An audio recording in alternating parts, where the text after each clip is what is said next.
first of all, just, it's tremendous to see you here because although we still have a few hours to the day, apparently the Anton hasn't arrived. And if it had, I'd be really bummed that I spent the last 3 months working on a conference instead of at the beach where we'd all rather be.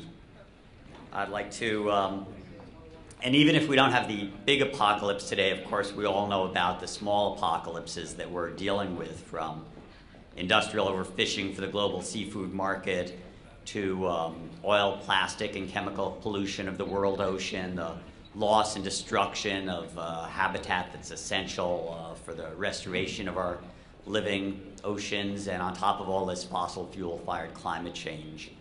So we've got a lot to address in the next few days, and on Monday, over 200 of us already signed up to go up on Capitol Hill for the largest ocean day in history. If you haven't signed up yet, please register to be part of that. I think it's important that we let our elected officials know that the oceans are not just vital, healthy oceans are not just vital for a healthy economy. What's happening in the oceans isn't just a threat to all life on Earth, but it also could impact their district, and that there are people from their districts who might vote based on the protection of our coasts and oceans. I'd like to,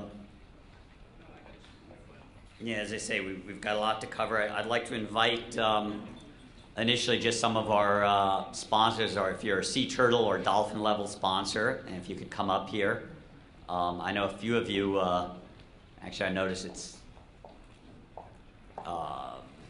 as I say, part of what's working here is that people have really started schooling together, and we've got over 30 groups that have sponsored this meeting.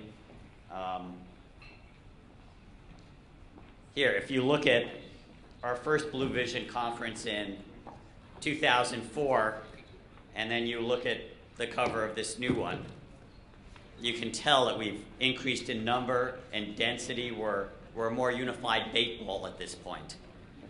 And it's because we've got a number of organizations that are committed to, as I say, schooling together and working to really turn the tide on ocean policy. So we have at least 3, and Meg, are you here?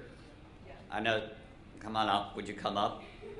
Apparently you didn't get the email.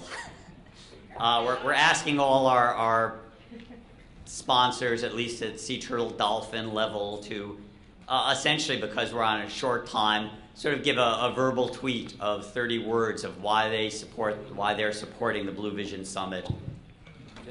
Just introduce who you are and your organization and why you're supporting this gathering.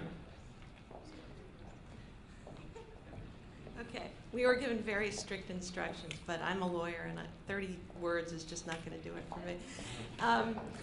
Welcome, everyone. I'm the director of the Oceans Program with the Natural Resources Defense Council, NRDC, and it's our pleasure to be one of the sponsors of this event. And I just wanted to thank David for all the incredible work he's done to bring people together, and to thank all of you for coming out on this beautiful May weekend.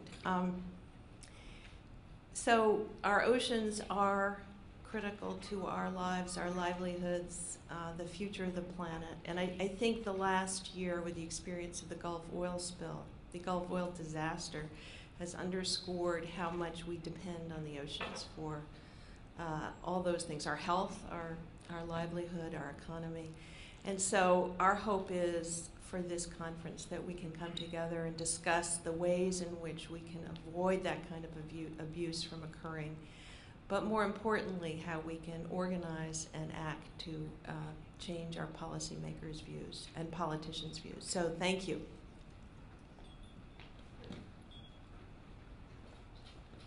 Hi, I'm Lissa Morgan-Thaler-Jones. My co-founder, Dave Jones, is back there.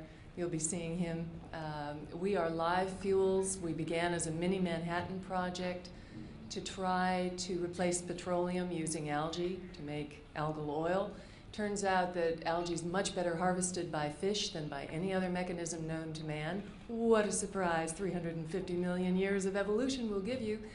And this is an honor to be here and to support this group, because this is where we chose to make the rollout after 5 years of research and $11 million spent. What we think is happening in the ocean is we're seeing ocean acidification partly because the nutrients are at the bottom. The CO2 is building up in the surface layer, and we have fished out the vertical mixers, the fish which constitute 1/3 of the mixing in the oceans, along with tides, currents, and winds. So this is the group where we wanted to first start talking in public after having talked with dozens of scientists about what we think might be going on and the possibility that we could have sustainable aquaculture while potentially slowing or maybe reversing ocean acidification. Thank you all for being here.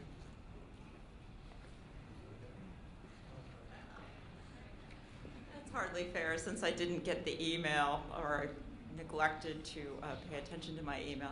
Anyways, I'm Meg Caldwell, Executive Director of the Center for Ocean Solutions, and we are a collaboration between Stanford University, the Monterey Bay Aquarium, and the Monterey Bay Aquarium Research Institute.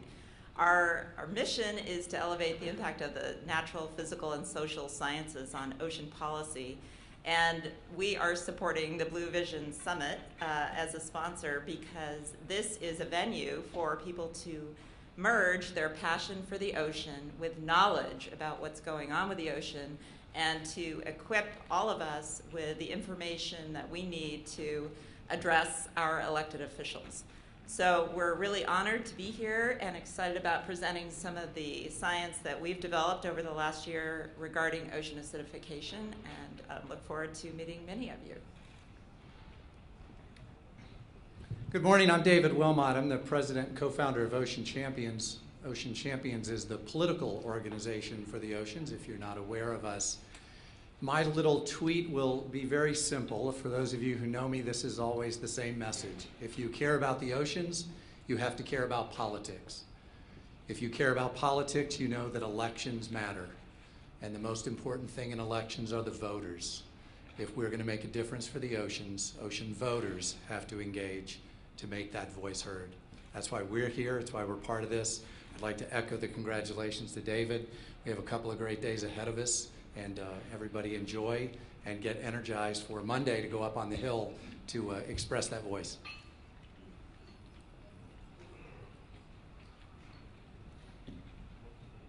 Good morning. My name is Cindy Ziff. I'm Executive Director of Clean Ocean Action, which is a coalition of groups that work from Montauk to Cape May to protect a little puddle of water called the New York-New Jersey Bight. Doesn't sound good, but it's a phenomenal bit of water with extraordinary resources. I'm also on the board of the Blue Frontier, and again, David, I want to commend you for an excellent job at putting together this conference.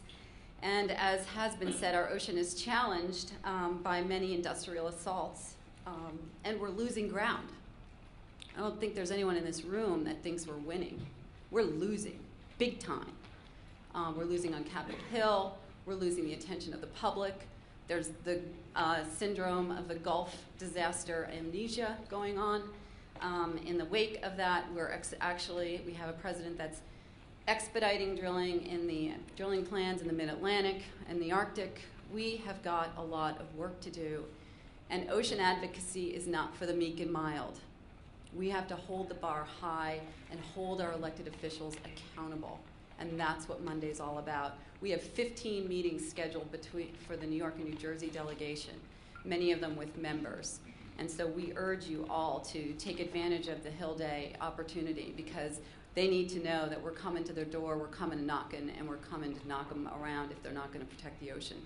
So, thank you.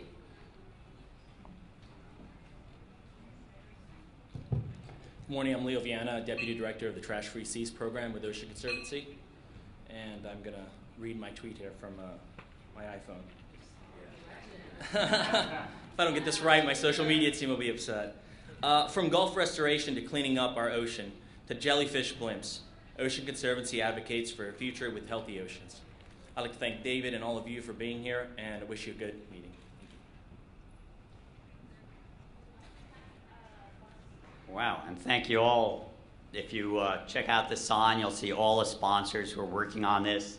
If you check out your bag, you can take it to the beach, because this is ultimately what we want to do, is be able to go with our families to the beach and know there's clean, healthy, abundant seas to play and work in. And I want to thank Mary Kajalski, our Associate Director,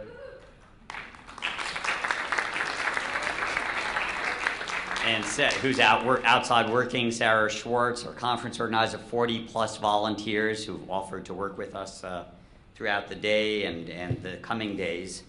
And our themes are multiple. I mean, we're going to be addressing all the major issues, but our major themes are starting on restoring the Gulf. It's as you say, gone beyond national amnesia to kind of historical Alzheimer's, that there's this complete denial.